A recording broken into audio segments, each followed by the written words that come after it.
तक का मैं टिकट दूं NSY का, लेकिन परिस्थिति ऐसी बनी कि इनको यूनिवर्सिटी का टिकट नहीं दे पाया। लेकिन 2018 के विधानसभा चुनाव आए और मैंने दिल्ली में जाकर राहुल गांधी जी को बोला, सोनिया गांधी जी को बोला, मैंने कहा हमारे को कांग्रेस पार्टी को नौजवानों को ताकत देनी चाहिए। और उस समय मैंने मुकेश जी और रामनिवास जी को मैंने कहा, रामनिवास मैं तुम्हें यूनिवर्सिटी का टिकट तो दे नहीं पाया, मैं तुझे MLA का टिकट दूंगा। और मैं धन्यवाद करना चाहता हूँ आप लोगों का कि आप लोगों ने भारी बहुमत से रामनिवास जी को विधायक बनाया।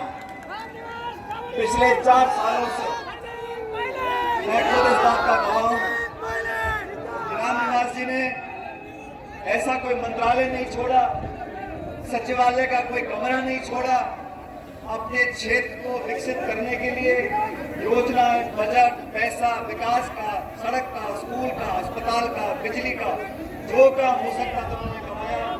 जब मैं सरकार का हिस्सा था उन्होंने मुझे कहा था कि मेरे विधानसभा क्षेत्र में हमें आधी दर्जन पंचायतें और बनानी है। उस समय नया परिसीमन हुआ और मुझे खुशी है कि पर्वत सर में नई 6 पंचायतों का निर्माण हम लोग कर सके रामनिवास जी के संघर्ष के कारण।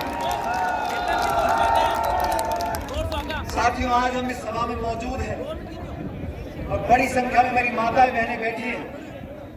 मैं आपका कायल हूं कि आप आज इस सभा में मौजूद हैं।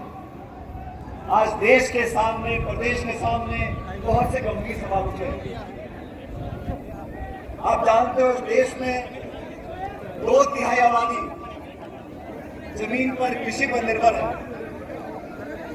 और किसानों की व्यवस्था को बेहतर बनाने का वादा बीजेपी ने केंद्र सरकार बनाने से पहले किया था।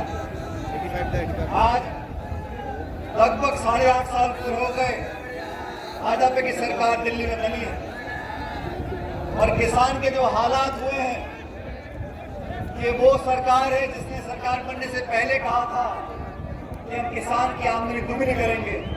मैं पूछना चाहता हूं नरेंद्र मोदी जी से, मैं पूछना चाहता हूं दिल्ली की सरकार से, आपने किस किसान की आमदनी दुगनी करी है? आज किसान परेशान है। आज खाद, बिजली, पानी सारी कीमतें बढ़ गई, महंगाई आसमान छू रही है। आपने किसान की मदद करने की जगह उस पर प्रहार किया और दिल्ली में 3 ऐसे कानून बनाने की कोशिश करी जिससे किसान की कमर टूट जाती। वो तो धन्य है देश का किसान जिन्होंने महीनों तक, साल भर तक धरना दिया दिल्ली की राजधानी में बैठकर और केंद्र की सरकार को मजबूर किया। वो तीनों काले कृषि कानून उनको वापस लेने पड़े और देश से माफी मांगनी पड़ी। जब ये कानून बने थे पूरे प्रदेश में हम और आपने मिलकर सभाएं करी थी और केंद्र की सरकार को चुनौती दी थी।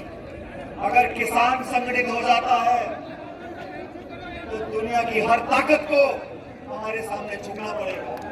और किसान सम्मेलन कर हमें संदेश देना चाहते हैं कि जो समाज, जो बिरादरी, जो लोग कृषि में किसानी करते हैं उसमें जात पात के बंधन टूट जाते हैं।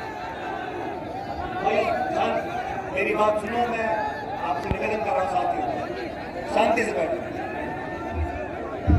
मैं मंच पर बैठा सोच रहा था कि रिश्ते कैसे अपने आप बनते चले जाते हैं। आज इस सभा के बाद मैं करनाल में वीर देवराज महाराज के मंदिर में आशीर्वाद लेने के लिए, माथा झुकाने के लिए जा रहा हूं। और मैं याद कर रहा था आज से 12 साल पहले जब मैं केंद्र की सरकार में मंत्री था, तब मुझे सौभाग्य प्राप्त हुआ कि मैं तेजा जी के नाम पर एक डाक टिकट जारी करूं। करनाल के मेले में 2010 की बात है, शायद भारत सरकार के माध्यम से मुझे सौभाग्य प्राप्त हुआ। मुझसे पहले बहुत मंत्री बने होंगे, मेरे बाद बहुत मंत्री बने थे, लेकिन ये तो प्रणाली की लीला है कि तेजा जी का जो डाक टिकट था वो मेरे हाथों जारी करने का मौका मुझे मिला।